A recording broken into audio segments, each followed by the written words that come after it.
warahmatullahi wabarakatuh. Waalaikumsalam warahmatullahi wabarakatuh. Yang saya hormati Bapak Kepala Sekolah SDN 1 Linggasari beserta Bapak Ibu Guru SDN 1 Linggasari.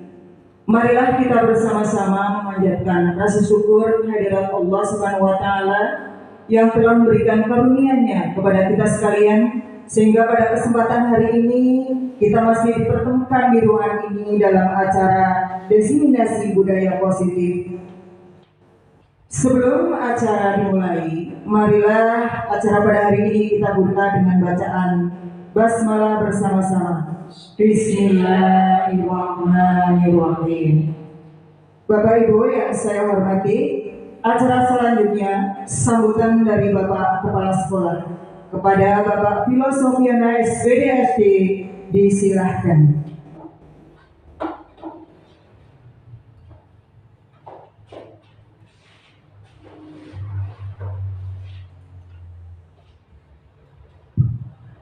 Bismillahirrahmanirrahim. Assalamualaikum warahmatullahi wabarakatuh. Waalaikumsalam warahmatullahi wabarakatuh. Alhamdulillahirabbil alamin. Asyhadu an la ilaha illallah wa asyhadu anna Muhammadar Rasulullah. Allahumma shalli ala Muhammad wa ala ali Muhammad. Amma ba'du. Yang saya hormati Bapak Ibu Guru SD Negeri 1 Linggasari, yang saya hormati Ibu Dian Fitri Dian Rosita selaku calon guru penggerak angkatan 10. Pertama dan yang paling utama, marilah kita terus bersyukur kehadirat Allah Subhanahu wa taala atas limpahan rahmat karunia kenikmatan yang luar biasa. Sampai siang ini kita diberi kesehatan, diberi kesempatan, diberi limpahan yang banyak, sehingga kita dapat melaksanakan aktivitas kita seperti biasa tanpa ada halangan suatu apapun. Sholawat dan salam semoga selalu tercurah berjunjungan kita Nabi Agung Muhammad Sallallahu Alaihi Wasallam beserta keluarga, para sahabat dan para pengikutnya, dan semoga kita semua telah menjadi bagian dari umat beliau yang mendapatkan syafaat di yaumil qiyamah. Bapak Ibu yang saya hormati, yang pertama saya ucapkan terima kasih atas waktunya pada kegiatan hari ini, kegiatan yang sangat luar biasa, yaitu kegiatan diseminasi budaya positif. Tentunya budaya positif ini yang nantinya akan kita terapkan bersama-sama untuk sekolah kita. Budaya positif itu banyak. Budaya positif yang perlu diterapkan sebelum siswa nantinya melaksanakan budaya positif itu, tentunya guru juga yang pertama kali mencontohkan, melaksanakan apa itu budaya positif. Guru tidak melaksanakan budaya positif, siswa pun tidak akan melaksanakannya. Jadi kegiatan pada hari ini diikuti dengan baik, bagaimana cara nantinya kita menerapkan budaya-budaya positif ke siswa-siswa kita agar siswa kita dapat melaksanakan budaya positif di sekolah.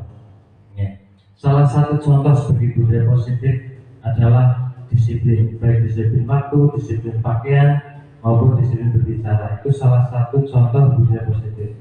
Makanya mari kegiatan pada siang hari ini diikuti dengan baik. Apa yang nanti dipaparkan oleh Bu Fitri, pertama dilihat, didengarkan, direnungi, setelah selesai nantinya diaplikasikan di sekolah kita khususnya.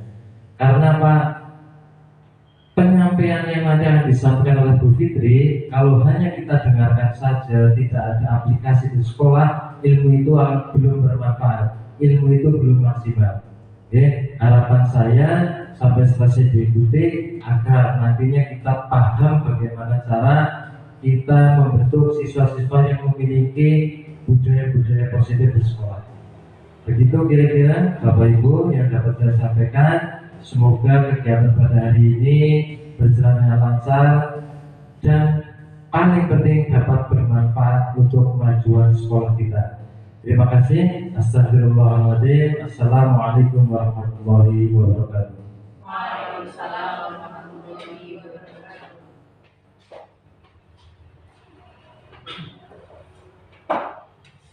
Bapak Ibu yang berbahagia, acara selanjutnya yaitu acara inti Diseminasi Budaya Positif yang akan disampaikan oleh Ibu Fitri Diana Rosita.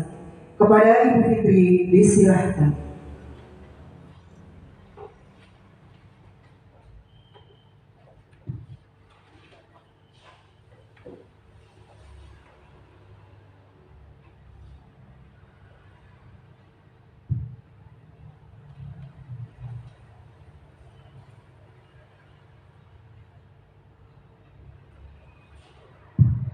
Bismillahirrahmanirrahim. Assalamualaikum warahmatullahi wabarakatuh. Alhamdulillahirrahmanirrahim. Wassalatu wassalamu ala asrofil anbiya'i wal mursalin wa ala alihi wa sahbihi ajma'in. Rabbi shrah li sadri wa yassir li amri wahlul 'uqdatam min lisani yafqahu qawli bi rahmatika ya arhamar rahimin. Yang terhormat Kepala SDN 1 Linggasari, yang kami hormati Bapak Ibu Dewan Guru SDN 1 Linggasari. Sebelumnya, marilah kita panjatkan puji syukur kehadirat Allah Subhanahu wa Ta'ala yang telah melimpahkan rahmat, hidayah, dan inayahnya kepada kita sekalian, sehingga pada hari ini kita masih diberikan kesempatan untuk dapat berkumpul di ruangan ini dalam acara aksi nyata modul 1.4 tentang budaya positif yang akan saya sampaikan. Salawat dan salam marilah kita sanjungkan kepada junjungan kita Nabi Agung Muhammad Sallallahu Alaihi Wasallam, dan semoga kita semua menjadi umat terpilih, umat yang nanti akan mendapatkan syafaat dari beliau di yaumul akhir. Amin. Bapak Ibu yang saya hormati, perkenankan saya berdiri di sini dengan tujuan adalah untuk melaksanakan tugas aksi nyata dari modul-modul yang telah saya pelajari sebagai calon guru penggerak angkatan 10. Saya melaksanakan aksi nyata ini semata-mata adalah untuk melaksanakan tugas tersebut yang merupakan implementasi dari modul yang telah saya pelajari. Saya perkenalkan juga, dalam saya menempuh pendidikan guru penggerak ini ada fasilitator atau dalam kelas itu dikatakan sebagai guru saya, yaitu Bapak Muhammad Lutfi SPD MPD. Beliau adalah seorang pengajar di SMA Kampung Laut Kabupaten Cilacap. Kemudian pengajar praktek saya adalah Bu Romlah, yang jika saya sedang melaksanakan pendampingan individu, beliau hadir di sini. Beliau adalah seorang guru di SMP Negeri 1 Punggelan. Nah, sekali lagi kami sampaikan, mohon izin saya berdiri di sini bukan maksud untuk menggurui Bapak Ibu, karena tentunya Bapak Ibu itu lebih banyak pengalaman dan banyak wawasan dari saya. Saya akan melaksanakan diseminasi budaya positif sebagai implementasi dari modul 1.4. Apa itu budaya positif? Budaya positif adalah nilai-nilai, keyakinan-keyakinan, atau suatu pembiasaan yang berpihak pada murid, yang di dalamnya mengandung sejumlah kegiatan yang dapat menumbuhkan karakter murid. Materinya apa saja dalam modul budaya positif? Nah, yang akan kita ulas bersama, pelajari bersama, atau saya sharing kepada Bapak Ibu semua. Yang pertama adalah pembelajaran dengan paradigma baru. Yang kedua, disiplin positif. Dan yang ketiga, motivasi perilaku manusia. 4, kebutuhan dasar manusia. 5, posisi kontrol guru. 6, keyakinan kelas. Dan yang terakhir, yang ketujuh adalah segitiga restitusi. Nah, sebelum kita buka satu persatu materi tersebut, mohon izin agar suasananya tidak terlalu tegang, kita ice breaking terlebih dahulu, ya. Nah, ice breakingnya Bapak Ibu tentunya masih ingat nih lagu Naik Delman. Pada hari Minggu ku turut ayah ke kota, bisa nggak? Nah, itu nanti dipadukan dengan gerakan tangan begini Bapak Ibu. 1,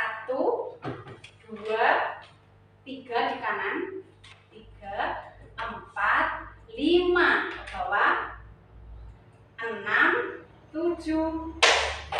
Cukup tepuknya Bang Ali. Sekali lagi coba bersama-sama. 1, 2, 3, 4, 5, 6, 7. Lagi Bapak Ibu. Nah sekarang sambil berdiri sambil bernyanyi. Monggo nun sewu. Nah, sambil berdiri kita peragakan lagu Naik Delman dengan gerakan tadi. Oke, siap? Konsentrasi. Konsentrasi dimulai kayak anak-anak di kelas G. 1, 2, 3. Pada hari Minggu ku turut ayam ke kota Pokok. Naik delman istimewa, ku duduk di muka pokok, duduk di samping Pak Kusir yang sedang bekerja, mengendali kuda supaya baik jalannya. Tuk tik tak tik tuk tik tak tik tuk tik tak tik tuk. Tuk tik tak tik tuk tik tak, suara sepatu kuda. Sekali lagi agak cepat, yuk 1, 2, 3. Pada hari Minggu ku turut ayam ke kota, naik delman istimewa, ku duduk di muka, duduk di samping Pak Kusir yang sedang bekerja, mengendali kuda supaya baik jalannya. Tuk tik tak tik tuk tik tak tik tuk tik tak tik tuk. Tuk tik tak tik tuk tik tak, suara sepatu kuda. Oke, tepuk tangan. Silakan duduk kembali. Nah, agak berkeringat deh. Oke, selanjutnya di sini ada pertanyaan pemantik nih Bapak Ibu. Nanti Bapak Ibu jawab dengan jawaban setuju atau tidak setuju dengan mengangkat tangan. Pertanyaan pemantik yang pertama, pemberian hukuman dapat mendisiplinkan anak. Apakah menurut Bapak Ibu guru dengan adanya hukuman itu dapat mendisiplinkan anak? Coba Bapak Ibu yang setuju angkat tangannya. Apakah pemberian hukuman dapat mendisiplinkan anak? Setuju? Oh, aman. Yang tidak setuju? Oke. Oh, saya bingung. Gimana Bu ini? Setuju. Oh, Bu Bini setuju dengan adanya pemberian hukuman itu dapat mendisiplinkan anak. Ada satu yang setuju, yang lainnya tidak setuju. Oke, skip dulu. Lanjut pertanyaan kedua. Guru harus bisa memberikan solusi pada siswa yang bermasalah. Apakah guru itu harus bisa memberikan solusi pada siswa yang bermasalah? Yang setuju pun angkat tangan.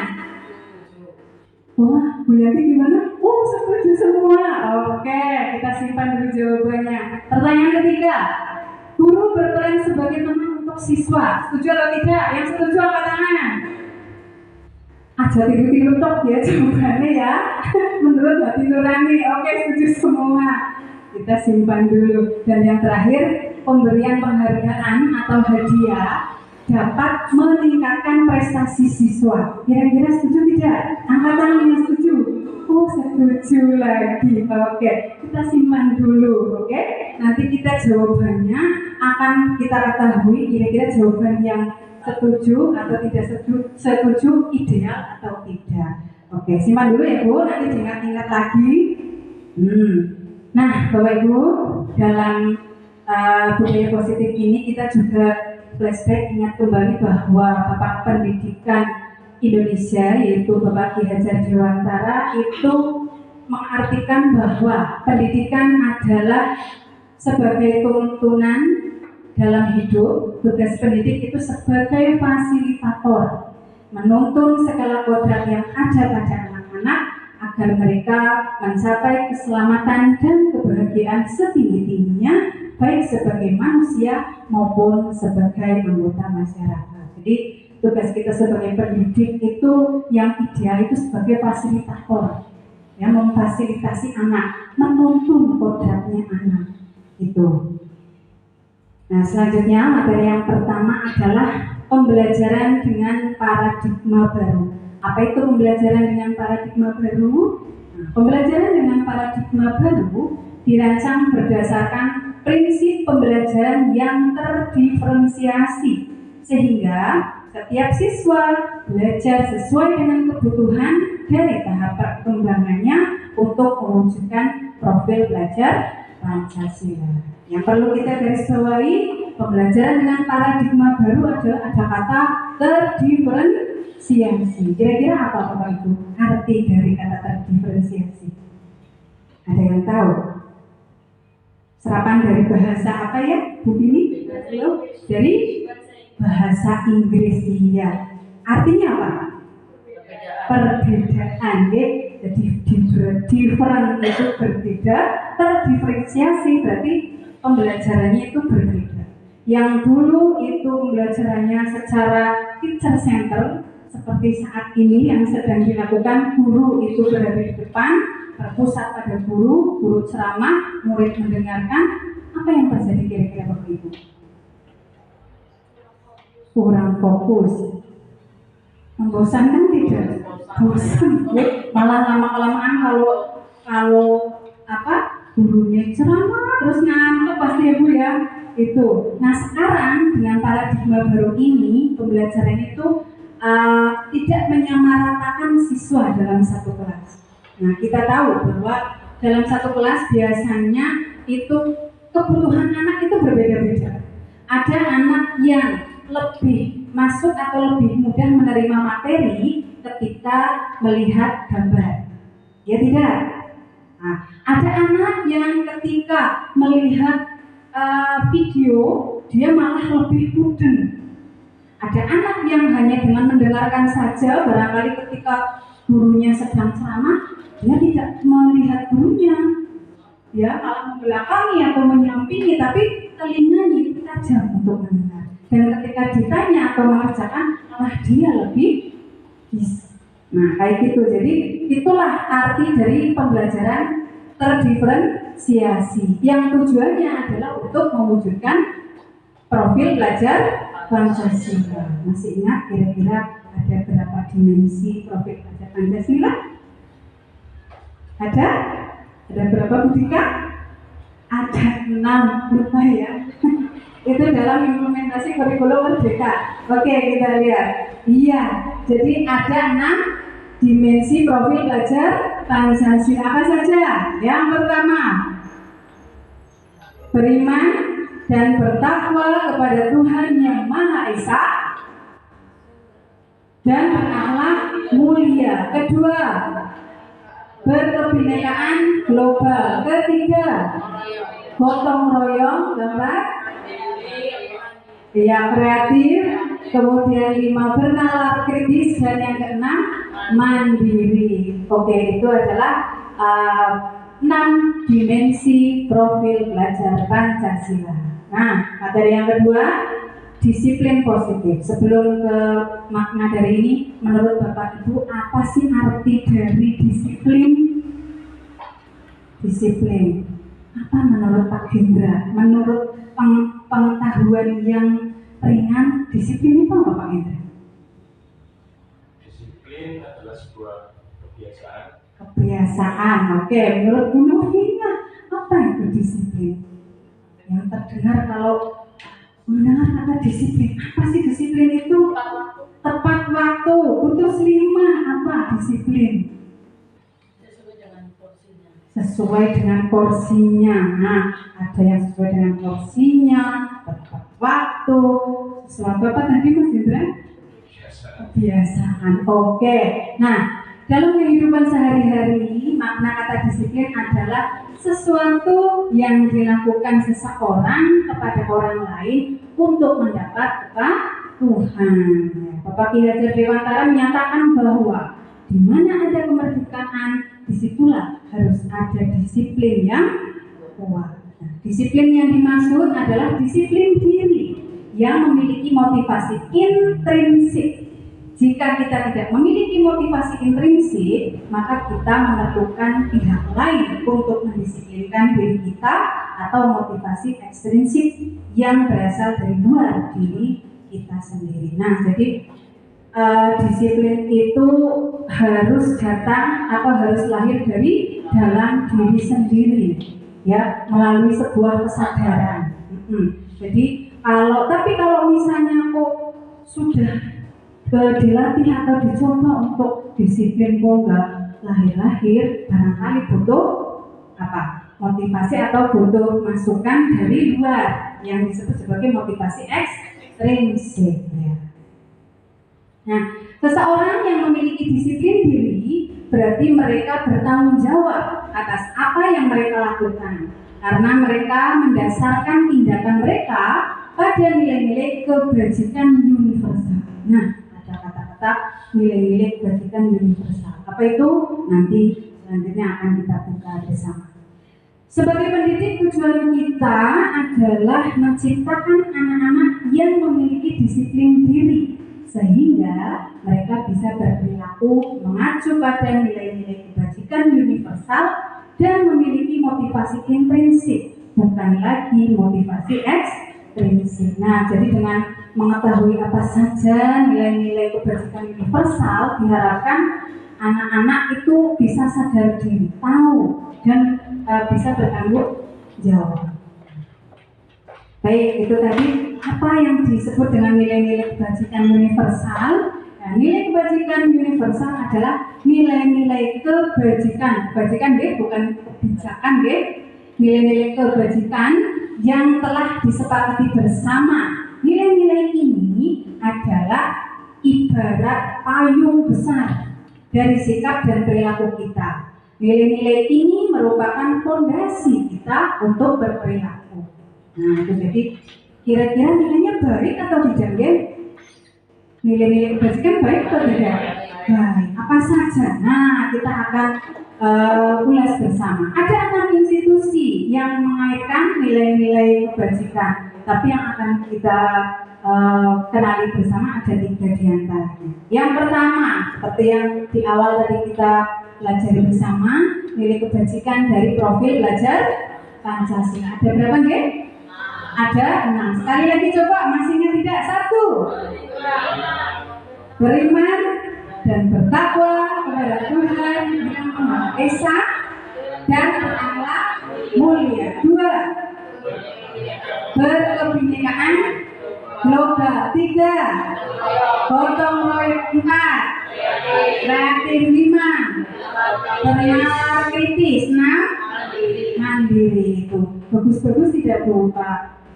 Bagus, Nah, terus yang kedua adalah nilai-nilai kebajikan universal dari IBO Primary Years Program atau BYP, bahwa sikap murid itu harus memiliki rasa toleransi, rasa hormat, integritas, mandiri, menghargai, antusias, empati, keingintahuan, kreativitas, kerjasama, percaya diri, dan komitmen. Ada 12.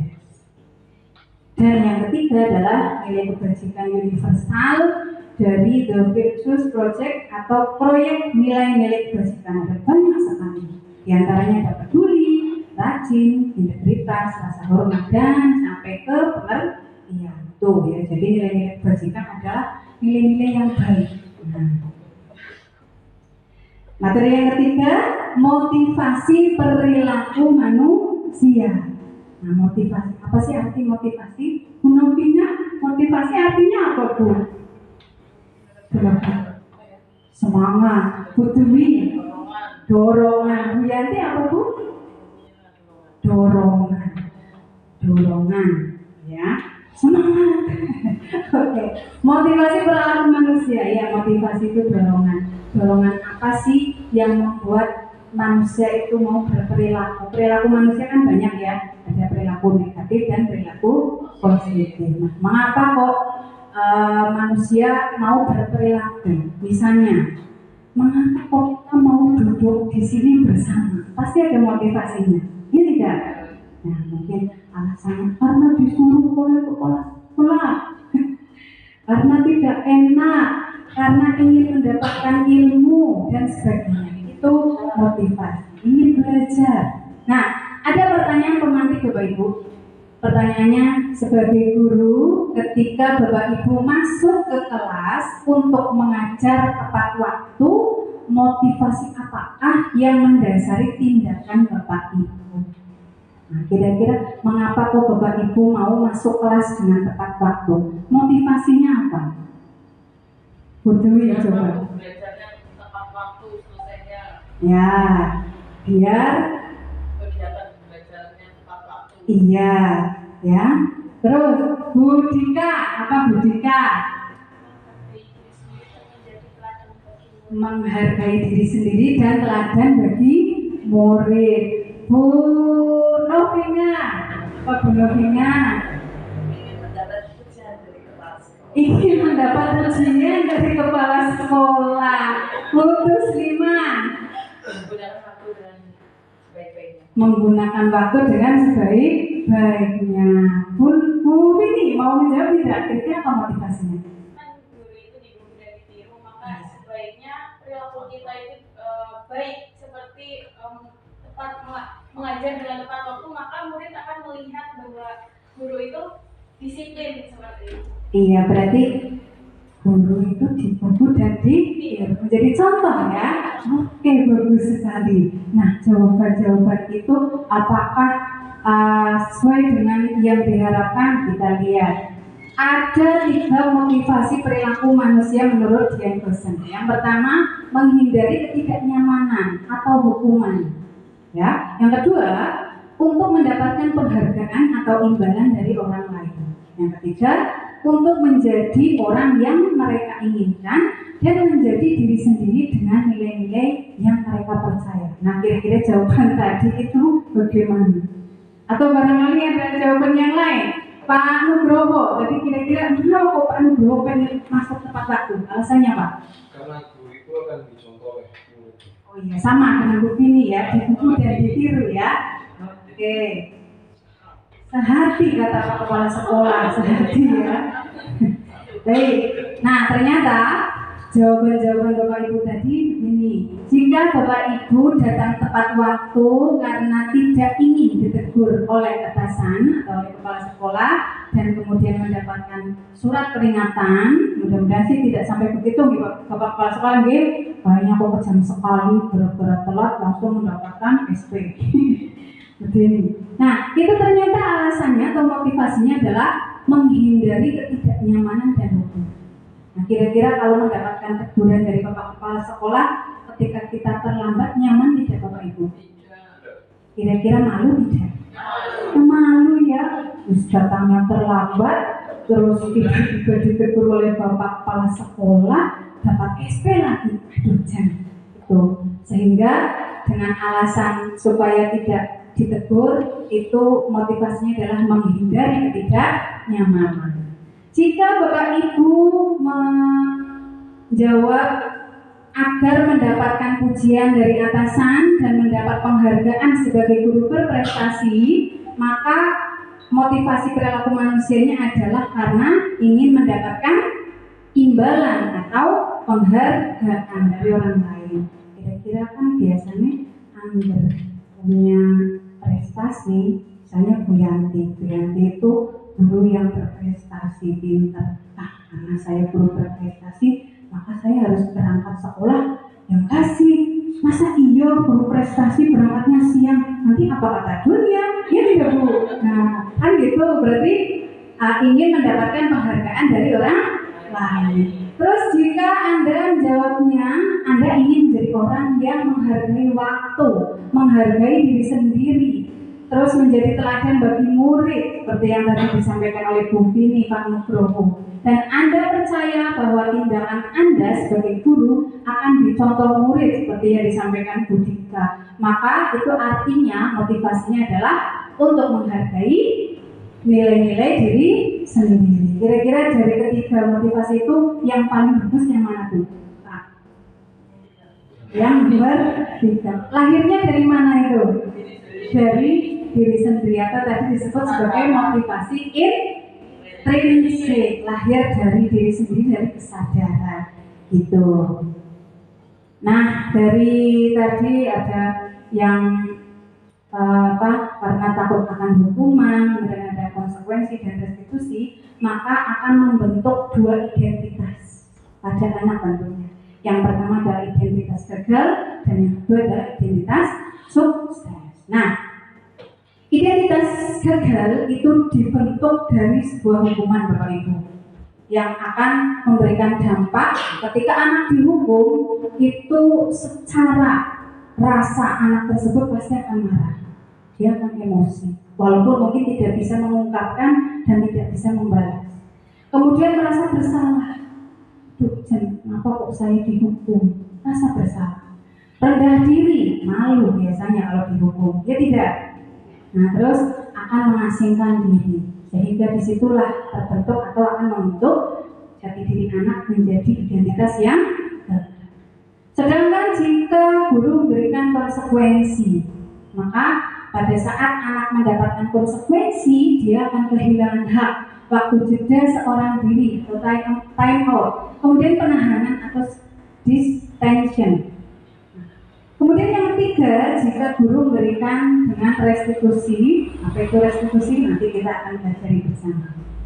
Maka murid atau anak tidak akan kehilangan waktu, ya, namun bersemangat untuk memperbaiki diri. Kira-kira yang bijak yang mana, Bu? Hukuman, konsekuensi atau restitusi? Restitusi, ya. Terus kalau hukuman itu datangnya tiba-tiba, tidak diharapkan atau sangat melukai. Biasanya kalau dihukum kan pasti secara fisik pasti sakit, ya tidak. Secara psikis itu tadi ada marah, malu, rendah diri, pasti juga sakit, menyakiti, melukai. Kemudian kalau konsekuensi itu sudah diketahui dan masuk akal. Konsekuensinya apa? Nah, biasanya pasti antara guru dengan murid sudah melakukan suatu kesepakatan. Iya.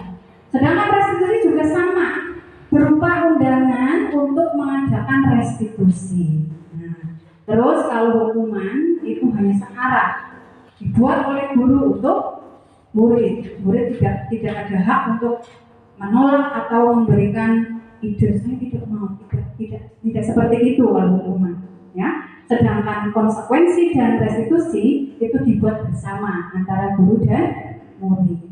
Nah, kalau hukuman itu pasti jatuhnya akan menyakitkan, guru menjalani konsekuensi dengan menyalahkan, mengkritik, menyindir, merendahkan.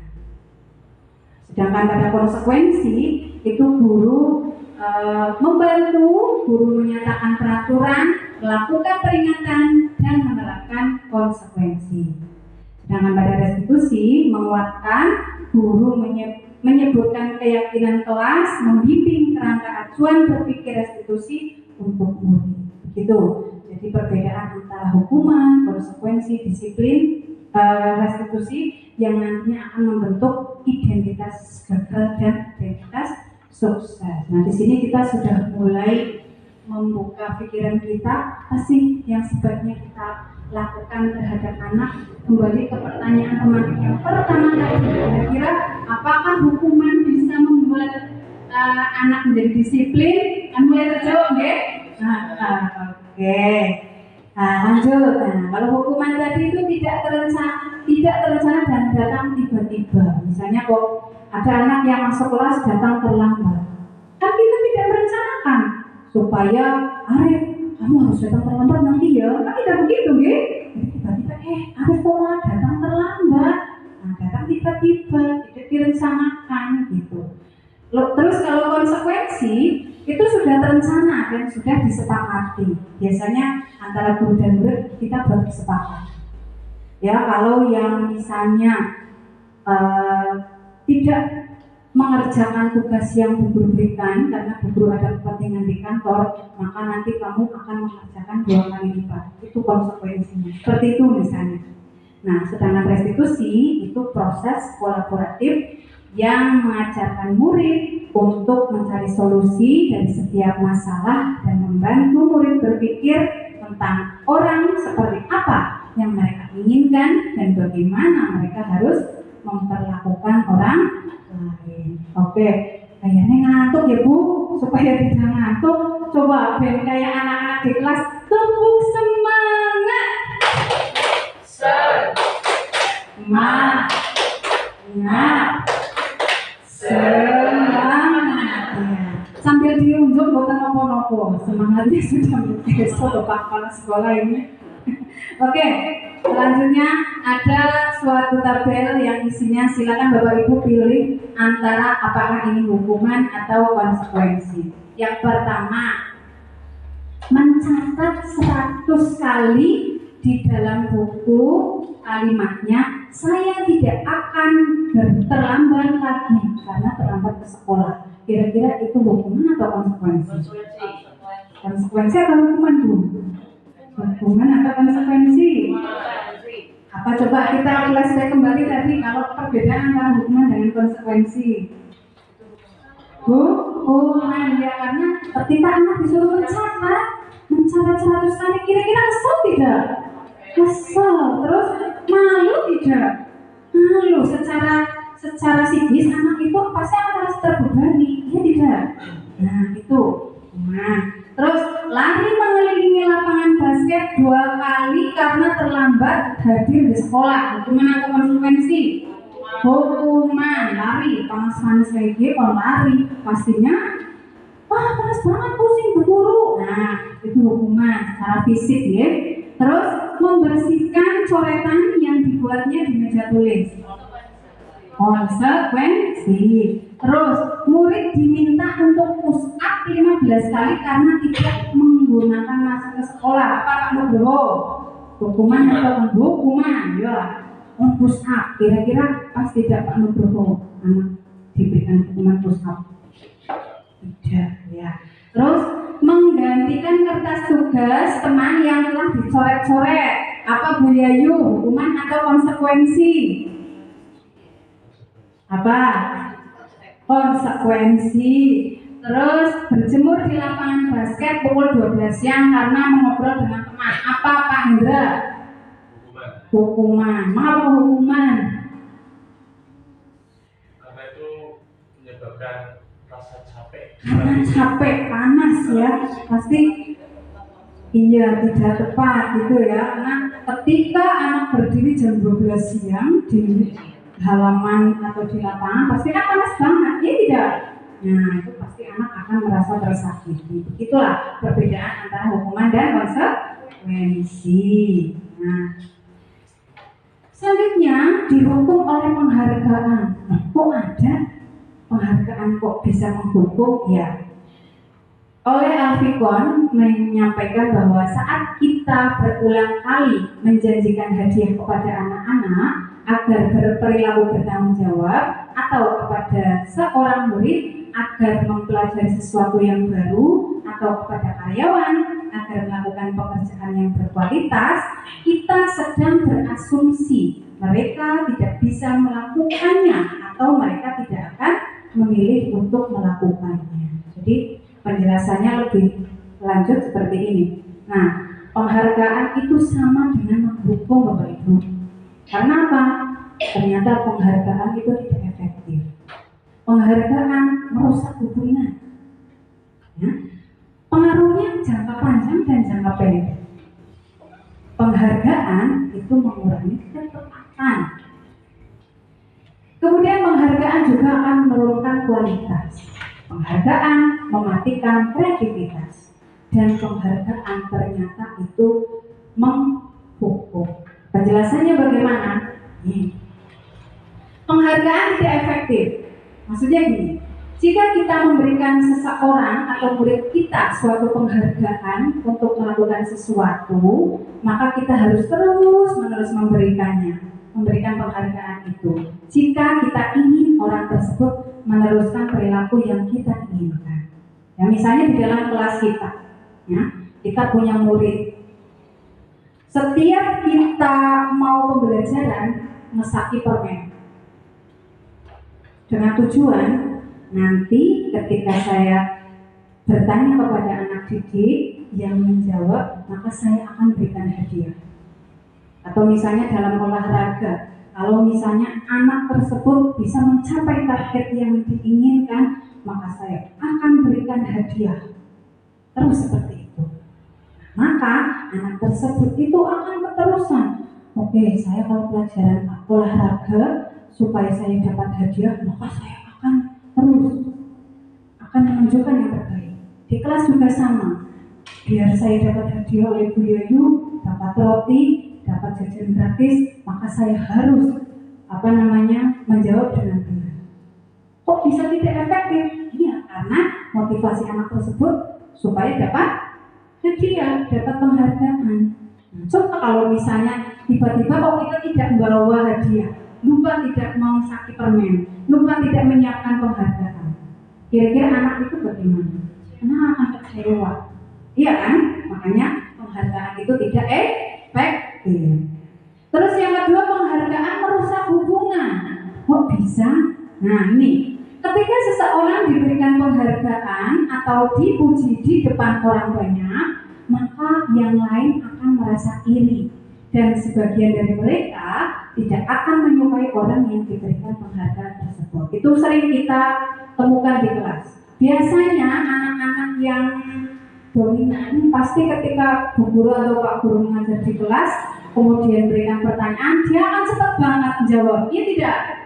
Tapi biasanya anak-anak itu terus, gimana? Nah, padahal di kelas itu kan banyak anak yang berbeda-beda. Ada anak yang sebetulnya dia bisa, tapi dia malu untuk menyampaikan idenya. Ada anak yang bisa menjawab, tapi harus dipancing, ditunjuk. Nah, beda dengan anak yang pede banget. Ketika ditanya, langsung Bu Guru saya jawab. Nah, kemudian Bu Guru akan berikan pujian. Biasanya kan begitu Ibu, Pak. Ketika anak di kelas kita ada yang semangat banget menjawab, semangat tunjuk jari, benar atau salah, pasti kita akan memujinya. Itu kan bentuk suatu penghargaan. Nah, ternyata ada anak lain yang merasa iri. Mesti sing jawab Jepon baik, mesti sing jawab Pak Inis baik. Sebel karo baik, kan gitu. Nah, itulah akan menjadikan atau merusak hubungan karena anak yang lain itu akan merasa iri gitu. Terus pengaruhnya jangka panjang dan jangka pendek. Gimana? Nah, jika kita menggunakan penghargaan lagi dan lagi, maka orang tersebut akan bergantung pada penghargaan yang diberikan serta kehilangan motivasi dari dalam. Seperti yang alasan pertama tadi, kurang efektif. Jadi harapannya masuk kelas pelajaran agama, biasanya agama anggar diulang Fina, jawaban benar mesti oleh hadiah. Nah, tapi suatu saat Fina sedang ada tugas luar, pelajaran agama lagi ulang Fina, mesti oleh penghargaan. Belum panen, nah kayak gitu misalnya, sehingga akan berpengaruh dalam jangka panjang dan jangka pendek. Terus lagi penghargaan itu mengurangi ketepatan. Maksudnya gimana? Nah, hasil penelitian, anak-anak yang mendapatkan permen tadi atau hadiah, jawabannya banyak yang tidak tepat. Gimana? Asal jawab, yang penting jawab, tunjuk tangan, supaya dapat hadiah. Biasanya kan guru kayak gitu, Ibu. Nah, sing penting bocah belum jawab, tak wipernya gitu. Ternyata setelah ditelusuri, anak ternyata asal jawab supaya dapat hadiah. Itu ternyata akan mengurangi ketepatan. Nah, selanjutnya penghargaan itu akan menurunkan kualitas, ya. Biasanya itu kalau misalnya ada suatu perlombaan, ya, karena tahu bahwa nanti akan ada lomba, mohon maaf biasanya naik lomba kan ada sama itu. Nah, itu kan bentuk penghargaan juga. Akhirnya anak semangat bayar naik tulisanmu gitu. Maka asal berangkat persiapan kurang, jadinya menurunkan hasil gitu. Terus penghargaan itu mematikan kreativitas. Maksudnya gimana? Nah, murid-murid diminta berpikir mengenai hadiah atau penghargaan yang bisa mereka dapatkan bila berhasil menulis buah puisi. Nah, jadi ketika kita mengajar di kelas, kita berikan tugas kepada anak-anak, nanti yang bisa membuat puisi maka akan mendapatkan hadiah. Wah, anak senang banget. Pusing bisa gawe puisi, jadi anak oleh hadiah. Mereka kan pasti akan, tapi gawe sing penting gawe kayak gitu. Tidak tahunya karena motivasinya dapat hadiah, sing penting yang gawe, anak tersebut itu bukan berkreativitas dari idenya sendiri, tetapi mereka mungkin nyontoh di paket, di internet, kan begitu Bu? Pak, ini bukan? Iya, jadi itulah, jadi mematikan kreativitas. Beda kalau misalnya kita tidak memberitahu, tidak usah memberitahu bahwa nanti akan mendapatkan hadiah, maka anak akan berusaha semaksimal mungkin. Terus yang terakhir adalah penghargaan menghukum. Nah, penghargaan menghukum ini maksudnya gimana? Nah, kita ketahui contohnya dulu banget itu di sekolah, di rapot biasanya kan ada rankingnya. Ini bukan? Bahkan saya juga pernah mendapati dalam satu kelas ada 40 siswa, rankingnya itu dari 1 sampai 40. Nah, sekarang kita bayangkan coba kalau jatuhnya ke kita sendiri, kita dapat ranking 40 dari 40 siswa. Sebelah kita, Bu Yanti, dapat ranking 1. Yang ranking 40 gimana rasanya? Ya sedih, ya malu, minder, tidak percaya diri, rasa bersalah, takut nanti di rumah dimarahi orang tua. Gitu. Itu ya, walaupun ranking 40 itu suatu penghargaan, pasti yang namanya anak ketika dapat rapor kan tanya, saya ranking berapa ya? Dibuka. Ya tidak? Dulu kan kayak gitu. Sekarang pun sama sebetulnya kalau ada suatu perlombaan, misalnya di kecamatan, ada 24 SD. Pasti kan kita cari, ini derek sih ranking pira, dia badan. Lagi kita lihat, wah ranking 1, gimana rasanya? Senang banget, bangga, ya tidak? Tapi coba kalau diposisikan kita berada di ranking yang terakhir, apa rasanya?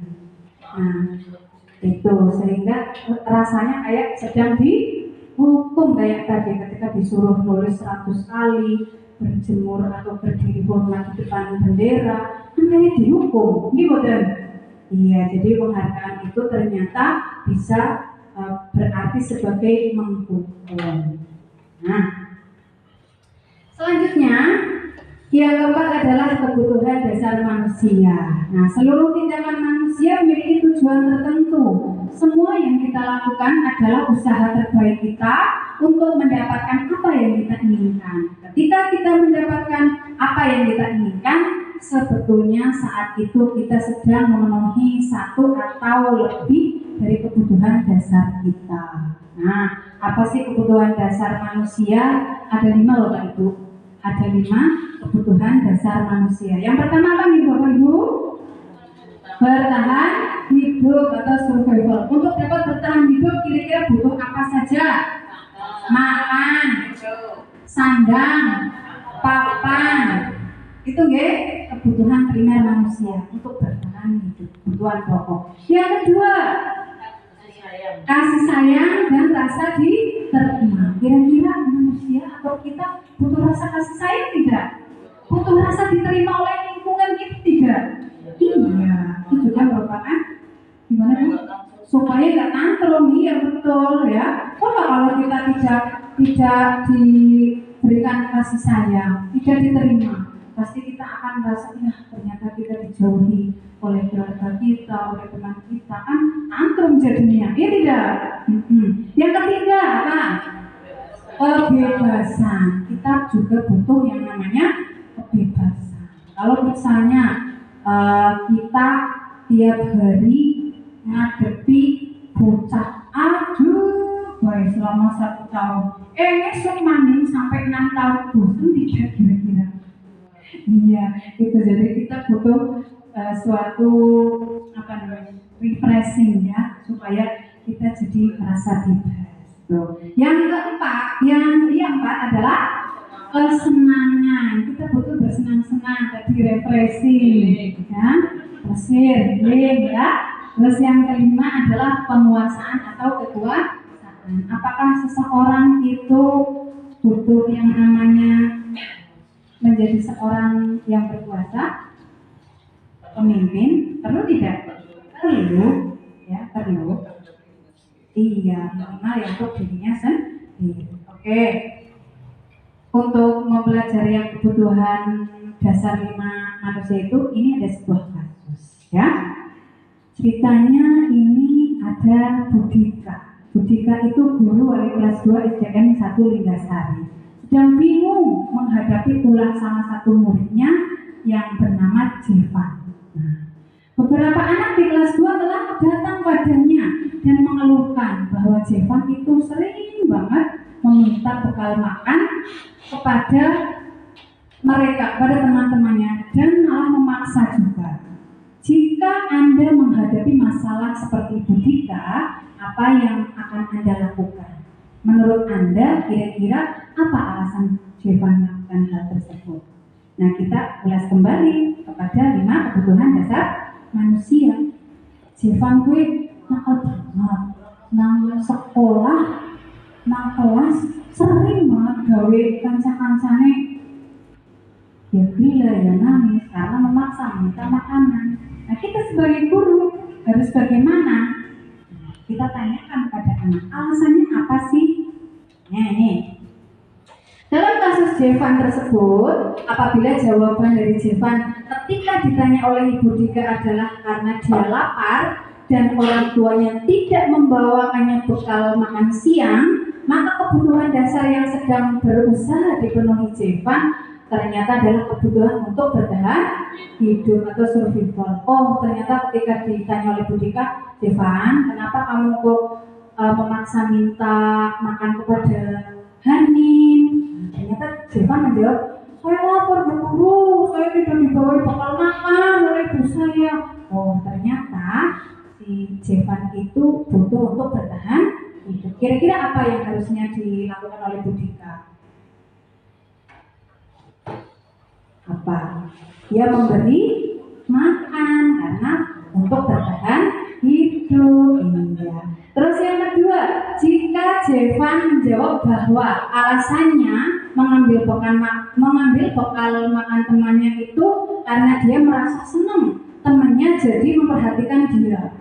Ketika temannya melaporkan tindakan itu kepada gurunya dan gurunya memberitahu orang tuanya, sehingga guru dan orang tuanya jadi memperhatikan dia, maka kebutuhan dasar yang sedang dipenuhi Jevan adalah kebutuhan kasih sayang atau rasa diterima. Biasanya kan itu, kalau misalnya Jevan dipanggilkan, ini Van, mengapa kok kamu nakal pada Hani?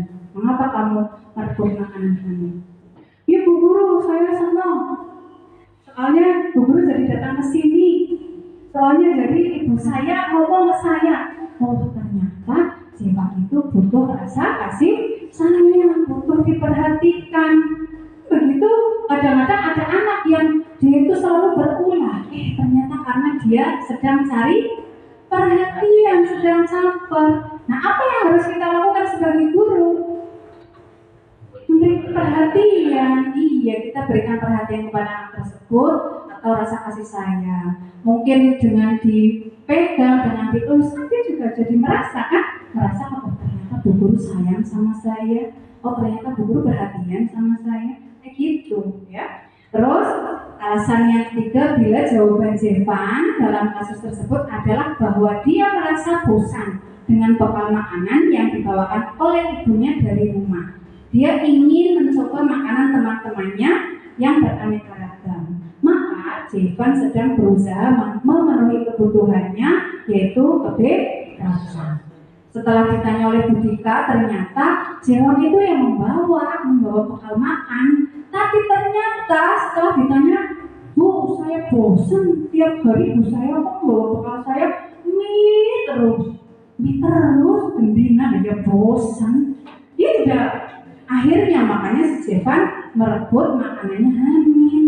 Oh ternyata dia sedang ingin membutuhkan kebebasan. Kira-kira apa yang sebaiknya dilakukan oleh seorang guru? Apa? Komunikasi dengan orang tua. Kita bicara dengan orang tua Jevan. Bu, ternyata Jevan itu bosan kalau tiap hari membawa bekal makan mie terus. Dia ingin makanan yang lain, gitu. Gitu. Jadi kita juga harus tahu alasannya apa, kemudian solusinya itu apa. Gitu. Selanjutnya, apabila Jevan menjawab bahwa dia melakukan karena iseng saja dan dia menikmati ekspresi wajah teman-temannya yang kesal karena dia ambil makanannya dan menurut dia ekspresi teman-temannya itu jadi lucu, ya, mereka jadi Jevan itu sedang memenuhi kebutuhannya akan kesenangannya. Kan ada lah biasanya anak yang ketika usil kemudian temannya itu nangis, malah jadi senang, ya tidak? Nah, ditakoni kok, apa sih Faham, kamu kok jadi usil banget? Ya bu guru, saya senang kalau mami nangis. Wah, oh ternyata dia sedang membutuhkan kesenangan gitu. Nah, terus guru bagaimana solusinya? Bisa saja supaya dia merasa senang, kita ajak jalan-jalan, kan gitu. Terus yang terakhir, apabila jawaban Jevan adalah dia merasa hebat karena temannya menjadi takut, dengan dia dapat menuruti keinginannya, maka sebetulnya Jevan sedang berusaha memenuhi kebutuhan dasar, yaitu kekuasaan. Nah, biasanya bocah-bocah lanang kepengen menunjukkan bahwa saya ini hebat, wah saya paling berkuasa, paling kuat. Nah itu biasanya kayak gitu. Maka guru bisa memberikan solusi, berikan kepercayaan terhadap anak untuk menjadi ketua kelas. Dicoba dulu, walaupun kita mungkin merasa bahwa lah orang mungkin masa yang jadi Jevan mau jadi ketua kelas, masa yang jadi Faiz mau jadi ketua kelas, kayak gitu ya. Tapi coba saja, barangkali memang dia itu yang dia butuhkan. Gitu Ibu, Pak. Nah, selanjutnya untuk menjawab atau memecahkan tadi ada kata restitusi, itu juga akan studi kasus. Ya, studi kasusnya begini. Arif sering datang terlambat ke sekolah. Dia tiba di sekolah jam 8.30 ke atas. Padahal pembelajaran dimulai pukul 7.30. Selain itu Arif juga sering lupa membawa buku, pulpen, pensil dengan alasan terburu-buru. Penerapan disiplin apakah yang akan Anda lakukan untuk kasus Arif? Mengapa? Nah, untuk menjawab kasusnya Arif ini, itu kita perlu pelajari 5 posisi kontrol guru. Lanjut Ibu. Dian Kosan pada tahun 1998 mengemukakan bahwa guru perlu meninjau kembali penerapan disiplin di dalam ruang-ruang kelas mereka. Apakah telah efektif? Apakah berpusat memerdekakan dan memandirikan murid? Bagaimana dan mengapa? Melalui serangkaian riset dan berdasarkan pada teori kontrol Dr. William Glaser, Gosen menyimpulkan ada 5 posisi kontrol yang diterapkan oleh guru, orang tua, ataupun atasan dalam melakukan kontrol. Kelima posisi kontrol tersebut adalah 1. Sebagai penghukum, 2. Pembuat rasa bersalah, 3. Sebagai teman, 4. Pemantau, 5. Manajer. Apa itu? Nah ini. Yang pertama adalah guru sebagai penghukum. Maksudnya gimana? Nah, seorang penghukum biasanya menggunakan hukuman fisik ataupun verbal. Orang-orang yang menjalankan posisi penghukum senantiasa mengatakan bahwa sekolah memerlukan sistem atau alat yang dapat menekan lebih murid-murid lebih dalam lagi. Dan guru-guru yang memposisikan diri sebagai penghukum itu biasanya sering berkata-kata begini, patuhi aturan saya, awas kalau kamu tidak mematuhi aturan. Ya, biasanya kata-katanya itu tegas. Kamu selalu saja salah. Kayak gitu. Itu jika guru memposisikan diri sebagai penghukum. Guru seperti ini senantiasa percaya hanya ada satu cara agar pembelajaran bisa berhasil, yaitu caranya dia. Jadi hanya satu arah saja, hanya dari guru saja menghukum murid-murid. Yang kedua adalah guru pembuat merasa bersalah. Pada posisi ini, guru biasanya akan bersuara lebih lembut. Pembuat merasa bersalah akan menggunakan keheningan yang membuat orang lain merasa tidak nyaman bersalah, atau rendah diri. Kata-kata yang biasanya dikeluarkan itu misalnya ini, ibu sangat kecewa sekali dengan kamu. Itu kan biasanya kita bawa anak tersebut di ruangan yang hening, terus mengatakan hal demikian. Berapa kali Bapak harus memberitahu kamu ya? Maka di posisi ini murid akan mempunyai penilaian diri yang buruk ya, tentang diri mereka. Murid merasa tidak berharga dan telah mengecewakan orang-orang yang disayangi. Begitu juga ketika kita di rumah terhadap anak-anak kita. Jika kita ngomongnya seperti itu, maka anak pasti akan diam, sedih, terus merasa bersalah. Aduh, saya salah, ternyata saya telah menyakiti ibu. Aduh, saya salah, ternyata bapak saya kecewa. Kan kayak gitu, itu yang dimaksud sebagai guru membuat merasa bersalah. Kira-kira gimana perasaan anak ketika dibuat merasa bersalah? Apa? Sedih dan jadi minder, berkecil hati. Iya tidak? Iya. Nah, terus yang ketiga adalah guru sebagai teman. Nah, guru pada posisi ini tidak akan menyakiti murid, namun tetap akan berupaya mengontrol murid melalui persuasi. Posisi teman pada guru bisa negatif atau bisa positif.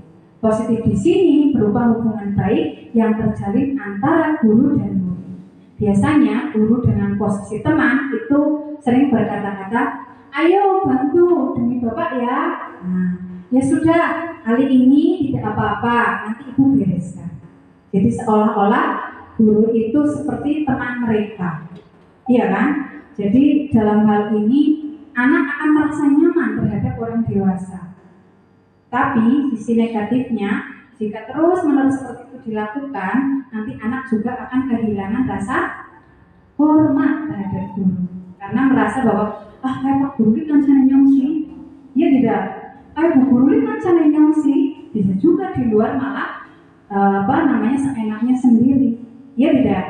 Nah, jadi hal negatif dari posisi teman bila suatu saat guru tidak membantu, maka murid akan merasa kecewa dan berkata, saya pikir bapak atau ibu teman saya, dan mereka tidak lagi mau berusaha melakukan hal yang positif. Gitu.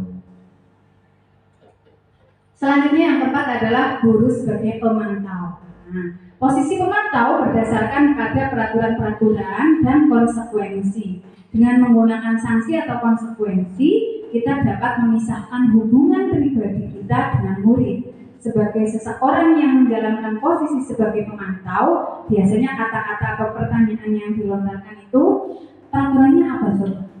Nah, mengingatkan dengan kesepakatan yang telah dibuat antara guru dan murid. Apa yang telah kamu lakukan? Nah, jadi anak mengingat kembali, apa sih yang saya langgar? Itu sebagai pemantau. Ya, seorang pemantau sangat mengandalkan penghitungan catatan data yang dapat digunakan sebagai bukti atas perilaku seseorang. Sedang dipantau, kayaknya sedang sedang diamati. Nah, kira-kira nyaman tidak?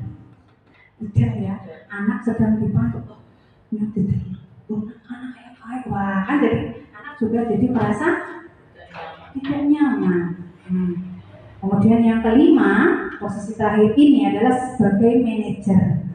Adalah posisi di mana guru bersama murid berbuat sesuatu, mempersilahkan murid mempertanggungjawabkan perilakunya, mendukung murid agar dapat menemukan solusi atas permasalahannya sendiri. Pada posisi manajer, murid diajak untuk menganalisis kebutuhan dirinya. Tadi yang sudah kita pelajari bersama, ada 5 kebutuhan dasar, ya, maupun kebutuhan orang lain. Di sini penekanan bukan pada kemampuan membuat konsekuensi, tapi mampu berkolaborasi dengan murid bagaimana memperbaiki kesalahan yang ada. Nah, biasanya orang yang atau guru yang berposisi sebagai manajer itu berkata begini, apa yang kita yakini? Sambil mengingat kembali tentang keyakinan kelas.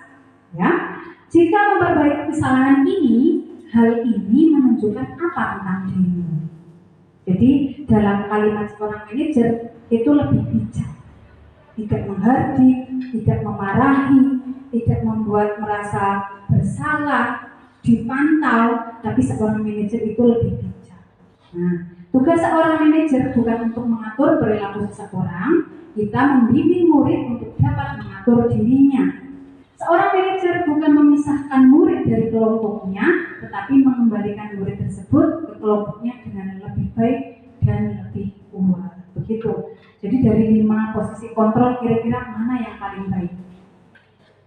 Menjadi manajer. Kira-kira kalau jadi teman bagaimana tadi? Ada positif atau negatifnya? Tidak. Ada negatifnya ya. Oke. Nah ternyata dari kelima posisi kontrol guru itu juga akan berpengaruh terhadap pembentukan identitas anak. Ada identitas gagal dan identitas sukses. Untuk menjadikan anak didik kita menjadi memiliki anak yang beridentitas sukses, maka kita sebaiknya berada di posisi apa? Yang paling utama tadi, manajer, boleh di posisi pemantau dan juga teman. Tapi kalau kita akan membentuk siswa kita menjadi identitas yang gagal, maka posisinya menjadi pendukung dan membuat merasa bersalah. Berarti kita hindari itu ibu, jangan jadi guru yang suka menghukum. Tadi ada kata keyakinan kelas. Mengapa kok keyakinan kelas? Mengapa tidak peraturan kelas? Padahal yang kita tahu selama ini kan peraturan kelas, peraturan sekolah, gimana? Nah, ternyata di modul ini pun saya baru belajar. Oh, ternyata yang sebaiknya kita gunakan adalah keyakinan kelas. Apa itu keyakinan kelas? Nah ini, keyakinan kelas itu berbentuk lebih abstrak daripada peraturan yang lebih rinci dan konkret. Nah, keyakinan kelas berupa pernyataan-pernyataan universal kayak tadi, kata-kata nilai-nilai kebajikan universal, jadi lebih singkat, lebih pendek. Beda dengan peraturan biasanya kalimatnya wow banget rinci sekali, ya tidak? Terus keyakinan kelas dibuat tidak terlalu banyak sehingga mudah diingat dan juga menggunakan kalimat-kalimat positif.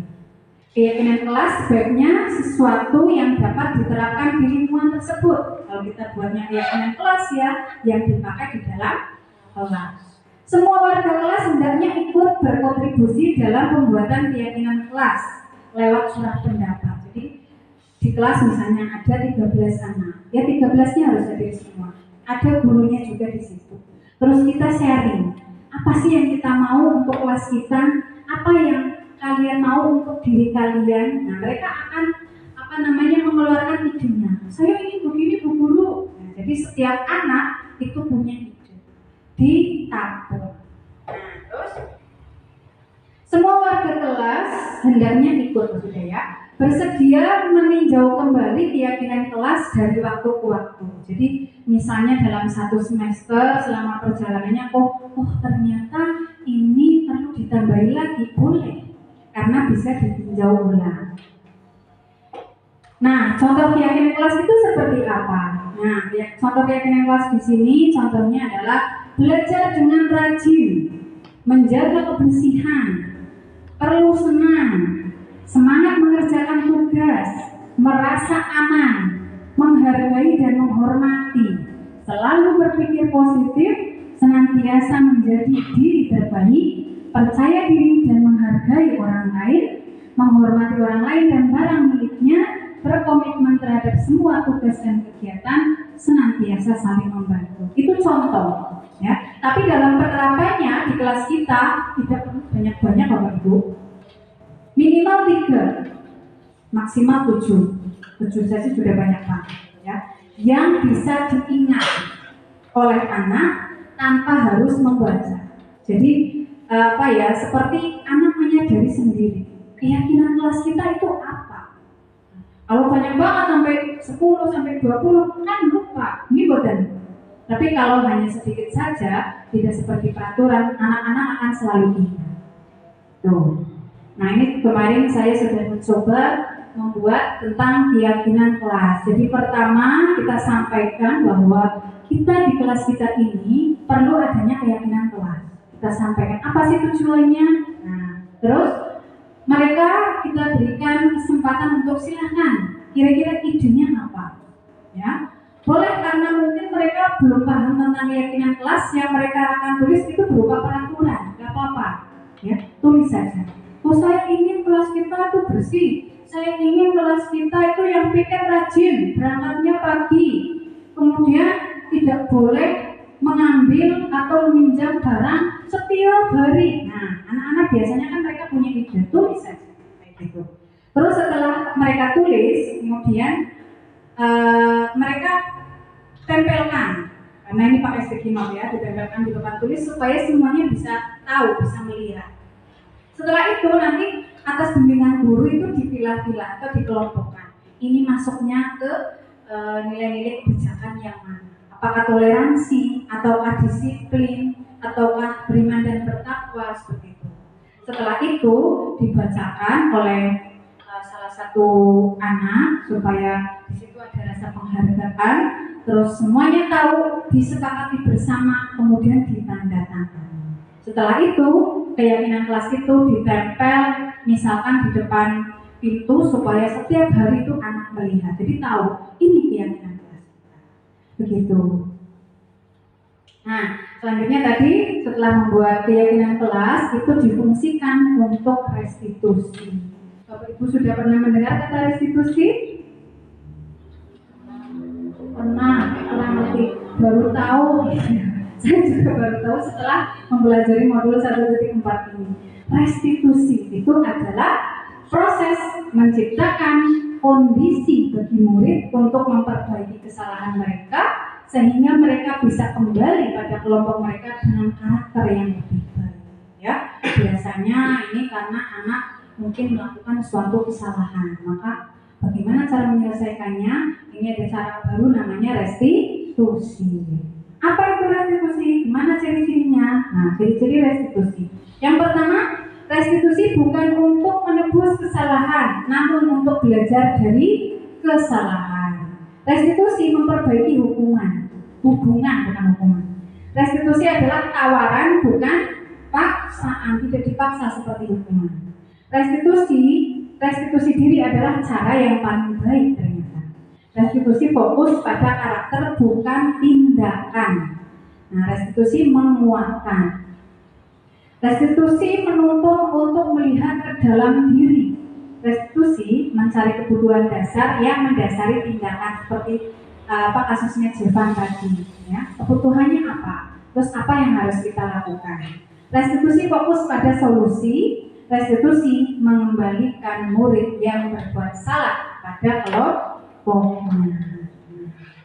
Nah, ini ternyata restitusi itu ada 3 tahapan.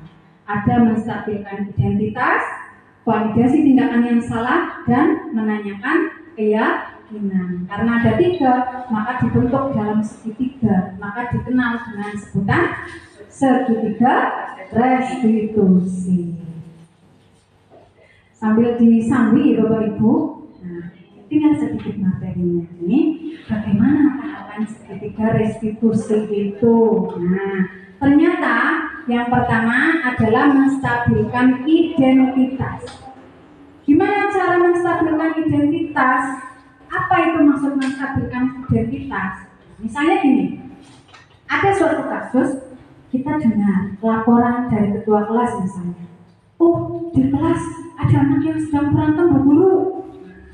Kemudian otomatis kita sebagai guru kan datang atau memanggil anak yang tadi bermasalah. Ya tidak? Nah, terus dalam kondisi tersebut anak yang tadi bermasalah pasti dia sedang emosi. Wah, masih kadang-kadang kita lihat deg-degannya masih kerasa banget. Masih deg-deg, kita bisa merasakan. Ya tidak? Nah, itu berarti dia sedang dalam identitas yang kurang baik. Ya, maka kita harus menstabilkannya, yaitu dengan mengubah identitas anak dari orang yang gagal karena melakukan kesalahan menjadi orang yang sukses. Itu yang pertama. Yang kedua, validasi tindakan yang salah, yaitu menemukan cara efektif untuk memenuhi kebutuhan dasar anak. Kita tanyakan pada anak tersebut. Ya. Yang ketiga adalah menanyakan keyakinan. Itulah pentingnya mengapa kok ada keyakinan kelas. Nanti di tahap yang ketiga yaitu menghubungkan nilai-nilai yang dipercaya anak dan berpindah menjadi orang yang dia inginkan. Nah, contoh penerapannya bagaimana tentang segitiga restitusi? Ini kita sedang berusaha untuk menstabilkan identitas. Kalimat yang bisa kita sampaikan ke anak yang tadi bermasalah itu contohnya, berbuat salah itu tidak apa-apa. Tidak ada manusia yang sempurna. Bu Guru juga pernah melakukan kesalahan seperti itu. Kita bisa menyelesaikan ini. Nah, dengan kata-kata yang seperti itu, anak yang tadinya deg-degan, yang tadinya emosi, apa akan rasanya kira-kira? Cooling down, menjadi tenang, iya tidak? Nah, misalnya kita sambil menepuk punggung. Bu Guru juga pernah kayak kamu merasa melakukan suatu kesalahan, nggak apa-apa. Anak jadi yang tadinya emosi, marah, dia akan jadi tenang, ya. Itu menstabilkan identitas. Yang kedua, validasi tindakan yang salah. Kita bisa mengungkapkannya dengan kalimat, kamu pasti punya alasan mengapa kamu melakukan itu.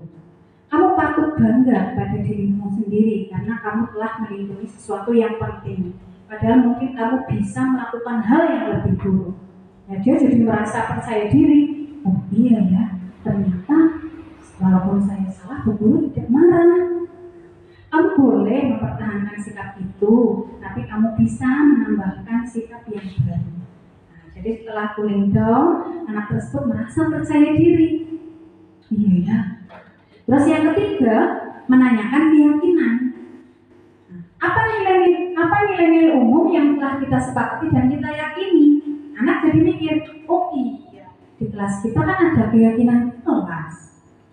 Apa bayangan kita tentang kelas yang ideal? Iya ya.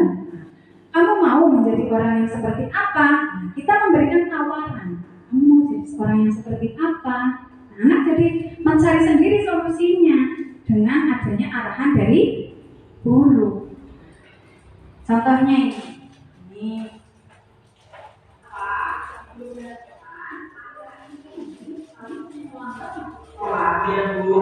Menurut kamu sudah berapa kali kamu terlambat? Sudah 4 kali, Bu. Sering terlambat itu suatu kesalahan bukan? Ya, Bu. Baik apa? Berbuat kesalahan itu manusiawi ya. Setiap orang pasti pernah berbuat kesalahan. Yang penting kita bisa belajar dari kesalahan tersebut dan berusaha untuk memperbaiki. Setuju apa? Setuju, Bu. Baik apa? Kita coba cari solusinya bersama-sama ya. Ya, Bu. Nah, sekarang dulu tanya, Alfa sering terlambat pasti punya alasannya. Kenapa coba Alfa sering datang terlambat sekolah? Karena saya sering bergerak, Bu, sambil main HP jadi kurang tidur. Kamu tahu tidak keyakinan kelas yang telah kita sepakati di sana? Tahu, Bu. Nah, kalau datang terlambat ke sekolah, itu sesuai dengan keyakinan kelas kita tidak? Tidak, Bu. Menurut kamu, keyakinan kelas apa yang sudah kamu bangga? Disiplin, Bu. Betul sekali. Menurut kamu, disiplin itu penting tidak untuk kamu? Penting, Bu, karena membuat saya datang ke sekolah tepat waktu dan bisa menghargai waktu. Betul, menghargai waktu itu penting dan sangat bermanfaat untuk kita. Seperti kita dapat menghargai orang-orang yang ada di sekitar.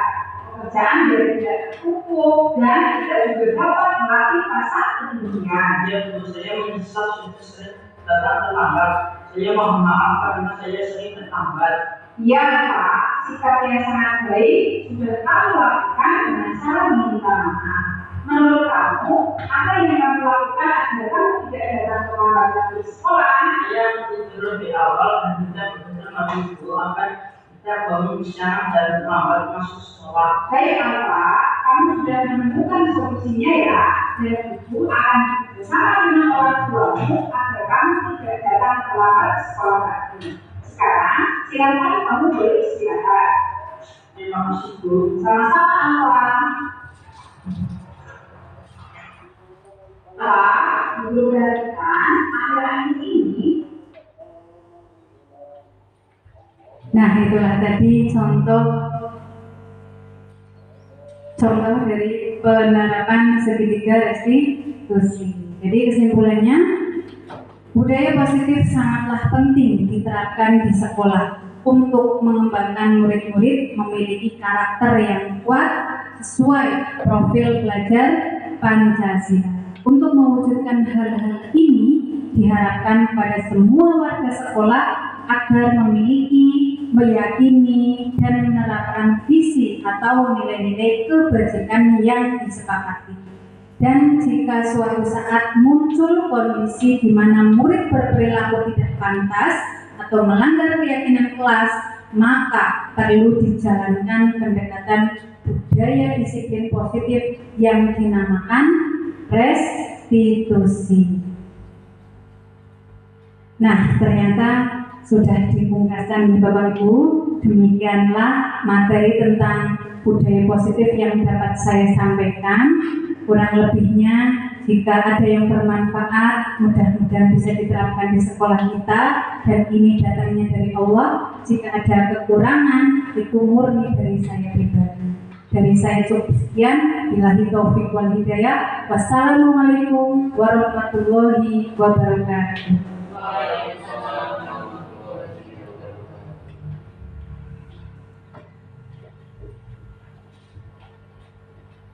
Bapak Ibu yang berbahagia, demikian acara Destinasi Budaya Positif Modul 1-4.